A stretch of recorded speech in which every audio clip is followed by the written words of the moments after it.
자, 오직 그 17절부터 23절까지 말씀은 하나에 주목한 건데 그게 뭐냐면 하나님의 뜻 예수 그리스도 거기에 주목하고 있다는 거죠. 여러분 이 성경이 주목하고 있는 것은 오직 예수 그리스도라는 사실을 잊지 마셔야 합니다. 여러분 우리가 힘들 때마다 예수님을 묵상하잖아요. 그러면 그분의 절망, 그분의 아픔, 여러분 세상적으로 봤을 때 그분의 실패가 보이죠. 왜냐하면 십자가 앞에서의 그분은요 절망하고 실패하고 그리고 소망이 없는 사람처럼 보이거든요. 그러나 그 주님이 부활하셨던 것처럼 여러분 우리가 오직 오늘 우리의 삶을 살아갈 때 예수 그리스도에게 주목하는 여러분과 제가 되기를 주의 이름으로 축원하겠습니다. 아멘. 자, 그러면 오늘은 어떤 말씀이냐면 이제 어제 예수 그리스도의 묵상하면 오늘은 예수 그리스도의 오심을 선포한 세례 요한에 대해 기록하고 있습니다.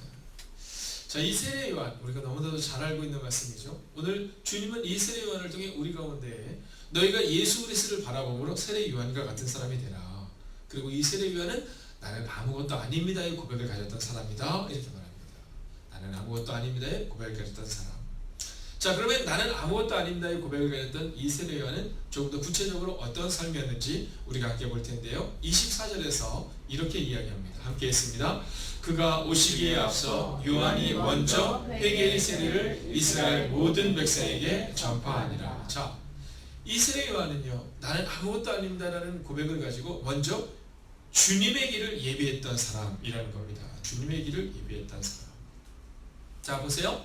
그가 오시기에 앞서, 자, 주님이 오시기에 앞서 먼저 그 길을 준비한 사람이 누구냐면 세례 요한이었다라는 거죠. 근데 오늘 본문을 보면 그가 오시기에 앞서 요한이 먼저 이런 표현을 쓰고 있는데요. 자, 먼저 앞장서는 사람이었다라는 겁니다. 여러분, 저는 오늘 이 새벽의 시간 함께 예배를 드리는 여러분들과 또한 흩어져서 말씀을 듣는 우리 행복이 가득한 교회 모든 사랑하는 지체들에게 이 먼저의 은혜가 임하기를 주의 이름으로 축원하겠습니다. 여러분 우리 가운데 그 은혜가 먼저 있어야 돼요. 네, 우리 가운데 그 먼저의 은혜가 우리 가운데 있어야 된다는 겁니다. 내가 앞장서서 탁월한 사람이 되겠다 이게 아니라 내가 먼저 섬기겠다. 여러분 이 세례 요한의 끝이 무엇입니까? 이 세례 요한의 끝은요 죽음이었잖아요. 그죠? 그가 광야에서 외치는 자의 소리였습니다. 여러분 왕궁에서 호화롭게 살았던 사람이 아닙니다. 그가 먼저라는 표현은 주님을 위해 그 모든 것을 드렸던 이 헌신의 먼저를 이야기하고 있는 겁니다. 근데 우리는 종종 착각하죠. 우리가 앞장서는 사람이 돼야지, 내가 먼저 다른 사람에게 좀 존경받는 사람이 돼야지 라고 생각하지만 이 세례 요한은 존경받는 사람이 아니라 주님을 위해 헌신하고 주님을 위해 죽을 수 있었던 사람이었다라는 겁니다. 여러분 우리 가운데 이 먼저의 사람이 필요하다라는 겁니다. 여러분 모세를 보세요. 모세의 40년은 왕궁에서 살았죠. 40년은 광야에서 살았죠. 근데 모세가 제일 힘들었던 때가 언제였을 것 같습니까? 여러분 한번 상상해 보세요. 언제였을까? 요새 모세가 가장 힘들었던 때는 80세부터 120세까지. 여러분 200만 명의 사람들이잖아요. 그 사람들의 생각이 다 달라요. 네, 마음이 어쩜 그렇게 급하게 변하는지. 어제만 해도 하나님을 찬양하고 모세가 우리의 지도자다라고 말했던 사람들이 오늘 물이 없다고 모세를 향해서 돌을 던지려 했던 그 200만 명의 사람들을 끌고 갈 때 그가 얼마나 힘들었을까? 여러분 모세가 과연 리더였을까? 아닙니다. 모세는 그저 하나님을 따르는 사람이었다라는 거죠. 우리의 마음 가운데 이 모세와 같은 마음이 필요해요. 이 모세는 예비되어진 사람이었고 하나님을 위해 살았던 사람이었을 뿐 여러분 그는 이스라엘 왕이 되고자 하는 마음이 없었습니다. 여러분 성경은 우리 가운데 너희가 왕이 되지 말라 이런 얘기를 계속해서 하고 있어요. 여러분 이스라엘 백성이 어려워진 때가 언제입니까? 왕을 구한 때부터예요. 우리도 세상의 사람처럼 왕을 달라는 겁니다. 여러분 상상해보세요. 주님의 뜻대로 우리에게 왕을 주세요가 아니라 이방 민족을 보니까 왕이 있으니까 참 좋아 보인다라는 거예요. 근데 하나님이 뭐라고 말씀하세요? 내가 너희의 왕이다 이렇게 말씀하세요. 내가 너희의 왕이다. 근데 이스라엘 백성이 뭐라고 말해요? 아니라는 거예요. 우리 가운데 눈에 보이는 왕이 필요하다는 거예요. 사랑하시는 여러분, 오늘 먼저의 의미를 착각하면 바로 이스라엘 백성들처럼 됩니다. 우리가 먼저 다른 이방 민족들보다 앞서기를 원하고 이기기를 원하고 승리하기를 원하는 그 먼저의 그 어리석은 마음이 아니라 나는 아무것도 아닙니다의 고백을 가지고 먼저 섬기고 먼저 사람들 앞에 무릎을 꿇고 먼저 그들 용납할 수 있어야 한다라는 거예요. 여러분 우리의 마음에 종종 그 마음이 있기를 원해요. 먼저의 마음. 내가 앞장서는 사람이 돼야지, 내가 사람들에게 존경받는 사람이 돼야지가 아니라 내가 주님을 위해서 살아가는 사람이 돼야지. 사람들이 사랑하는 권사님을 생각할 때, 사랑하는 집사님들을 생각할 때, 사랑하는 장로님을 생각할 때, 그분은 참 먼저 앞장서서 가신 분이지. 여러분 이 고백이면 된다라는 거예요. 그리고 오늘 이 세례 요한이 그렇게 살았다라는 거죠. 자, 25절의 말씀을 한번 또 같이 볼까요? 25절을 보면 이렇게 기록하고 있습니다. 요한이 그 달려갈 길을 마칠 때 말하되, 이렇게 말합니다. 달려갈 길을 마칠 때. 자, 이것이 무엇을 의미할까요? 이것은 우리 가운데 끝까지 충성하라 라는 것을 말해주고 있다는 겁니다. 끝까지 충성하라. 자, 여러분 우리는요 달려가기는 달려가는데 끝까지, 즉 마침까지 가지 못하는 경우가 종종 있습니다. 여러분 집사님이 되기 전까지는 참 열심히 교회 다녔는데 집사님이 되니까 좀 어려운 경우가 있고요. 여러분 잘하실 것 같아서 권사님으로 세워놨는데 권사님이 교회를 힘들게 하는 경우도 있고요. 또 장로님이 되어서 교회를 섬기라고 장로 세웠는데 너무나도 앞장서서 먼저가 되기를 원하는 분도 있을 수 있다는 겁니다. 근데 오늘 성경은 우리 가운데 너희가 좀 근신하고 또 너희가 너희의 마음 가운데 끝까지 살아내라 이 얘기를 하고 있는 거예요. 요한이 어디서 살았냐면 광야에서 살았거든요. 여러분 우리 표현으로 지면 그냥 옷 한 벌 입고 광야에서 의심자의 소리를 사는 거예요. 근데 언제까지 그렇게 살았다고요? 끝까지 살았다라는 거예요. 끝까지. 여러분 가다가 멈추는 수많은 사람들이 있잖아요. 대표적인 사람이 누구예요? 여러분 성경에 보면 왕으로 등장하는 장면이 탁월했던 사람이 바로 1대왕 사울입니다. 이 사울은 처음에 딱 등장할 때부터 남들보다 키가 훨씬 더 컸고 엄청 잘생겼다는 거예요. 네, 엄청 잘생겼다는 거예요. 어저께 사랑하는 어른들과 함께 모시고 이제 우리 실버스에 나들이를 갔다 왔어요. 근데 이름을 바꾸려고 해요. 효도관광하기에는 효도를 받기엔 너무들 젊으셔서 효도관광하기보다는 어르신들 나들이가 낫겠다는 생각이 드는데요. 근데 거기 갔다 오는데 이렇게 사진을 찍어서 서로 이렇게 올리시잖아요. 또 어떤 분이 제 얼굴을 진짜 이따만하게 찍어서 마지막에 띡 올려놓으시더라고요. 진짜 이따만하게 찍어서 딱 올려놓으시더라고요. 제가 운전을 하다가 그거를 딱 올리셔서 너무 깜짝 놀라가지고 이 얼굴을 이렇게 크게 해놨다고. 그랬더니 옆에 있는 김은수 집사님이 이건 리스펙트, 여러분 이거는 네, 사실입니다. 이분이 딱 뭐라 하시냐면 이렇게 했어요. 아니에요 목사님 잘생겼어요. 이 무슨 의미는 뭘까요? 뭐 여러 가지 의미가 있겠지만 네 잘생겼어요 그러는 거예요. 여러분 그래서 제가 그렇게 얘기했어요. 집사님이 저를 좋아하니까 그렇게 느껴지시는 거죠. 그래요. 또 집사님이 얘기하시니까 너무 좋네요. 이런 얘기하면서 이제 올라온 겁니다. 여러분 좋아하면 그 사람이 멋져 보일 수 있는 거죠. 사실은 그렇지 않다 하더라고요. 근데 성경은 이 사울에 대해서 사울은 분명히 키가 월등했고요. 그리고 남들보다 탁월한 사람이었다는 사실을 기록하고 있어요. 근데 그 다음 2대 왕이 누가요? 다윗이잖아요. 이 다윗은 누가 보더라도 막내라는 표현을 쓸 정도로 그는 보잘것없는 사람이었다는 거예요. 사울은 등장할 때부터 멋지게 등장했거든요. 네, 멋지게 등장했어요. 근데 이 다윗은 등장할 때부터 쪼그라들어서 등장한 사람이에요. 근데 오늘 읽지는 않지만 사도행전 13장 22절에 딱 보면 뭐라고 나냐면 그는 내 마음에 맞는 사람이라 이런 표현을 쓰고 있어요. 왜요? 끝까지 달려간 사람이 다윗이라는 거예요. 사울은 처음에는 멋지게 등장했지만 나중에는 여전히 사람들을 의식해서 사람들의 왕이 되려고 했다면 다윗은 끝까지 하나님이 자신의 왕임을 고백하는 사람이었다라는 거죠. 사랑하신 여러분, 오늘도 끝까지 달려가는 여러분을 축복합니다.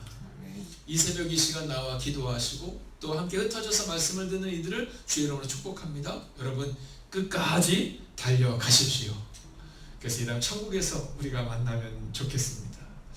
자, 그리고 또한 이 요한은 어떤 사람이냐면 이렇게 고백하고 있어요. 자, 우리가 함께 읽어보겠습니다. 너희가부터 읽을까요? 둘째 줄 시작.